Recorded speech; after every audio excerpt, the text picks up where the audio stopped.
Ya, kenapa banyak happy hari ni?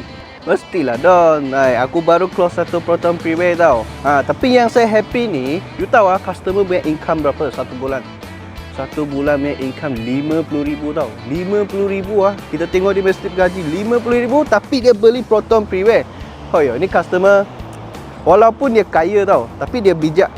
Dia pilih kereta yang murah-murah, tak beban. Tapi for dia memang tak beban lah. Tapi dia pilih kereta yang boleh kata bajet-bajet punya pakai. Sebab dia tahu kereta ni untuk pergi kerja dan balik sahaja.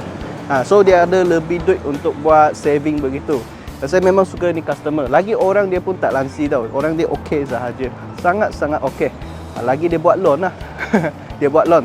Tapi saya boleh kata tengok.